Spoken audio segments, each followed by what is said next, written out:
కొత్తగూడెం సింగరేణి ప్రధాన హాస్పిటల్లో విజిలెన్స్ దాడుల్లో కీలక ట్విస్ట్ చోటు చేసుకుంది. చీఫ్ మెడికల్ ఆఫీసర్ సుజాతను సింగరేణి కార్యాలయానికి తీసుకెళ్లి విచారణ జరిపిన అధికారులు అక్కడి నుంచి హైదరాబాద్కు తీసుకొచ్చారు. ఆమె భర్త, కూతురు, బంధువుల సెల్ ఫోన్స్ స్వాధీనం చేసుకున్నారు. నిన్న సాయంత్రం నుంచి విజిలెన్స్ అధికారులు సింగరేణి హాస్పిటల్లో దాడులు నిర్వహిస్తున్నారు. వాస్తవానికి ఈ నెల 31న ఆమె రిటైర్మెంట్ కావాల్సింది. ఈ తరుణంలో విజిలెన్స్ దాడులు చేయడం, విచారణ జరపడం చర్చనీయాంశమైంది. పూర్తి అప్డేట్స్ తెలుసుకుందాము. మా ప్రతినిధి భూపాల్ అందిస్తారు. భూపాల్,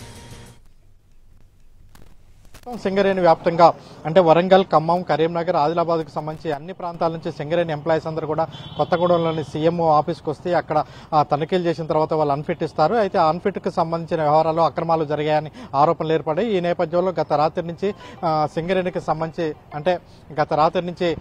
సీఎంఓ కార్యాలయంలో విజిలెన్స్ తనిఖీలు జరుగుతున్నాయి. సింగరేణికి సంబంధించిన సుజాత, సీఎంఓ చీఫ్ మెడికల్ ఆఫీసర్గా ఉన్న సుజాతని విజిలెన్స్ తనిఖీలు చేసి అదేవిధంగా ఆమెని విజిలెన్స్ అధికారులు హెడ్ ఆఫీసులో విచారణ కొనసాగిస్తున్న పరిస్థితి. 300 మందికి పైగా సింగరేణికి సంబంధించి ఉద్యోగస్తులు అన్ఫిట్ అంటే పనిచేస్తున్న కార్మికుల్ని అన్ఫిట్ చేసి వాళ్ళ బంధువులకు ఉద్యోగాలు ఇచ్చే విషయంలో అక్రమాలు జరిగాయనే ఆరోపణల నేపథ్యంలో ఈ విజిలెన్స్ తనిఖీలు జరిగినట్టుగా తెలుస్తుంది. సింగరేణి మెడికల్ ఆఫీసర్గా ఉన్న సుజాత ఈ నెల 31వ తారీఖు నాడు రిటైర్ కావాల్సి ఉంది. అయితే 3 రోజుల ముందు నుంచి కూడా ఆమె మీద విజిలెన్స్ తనిఖీలు చేశారు.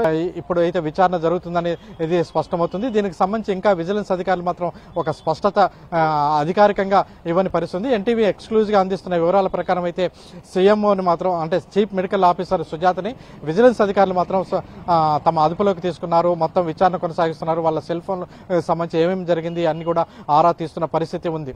కెమెరా పర్సన్ పుద్దుతో భూపాల్, ఎన్టీవీ.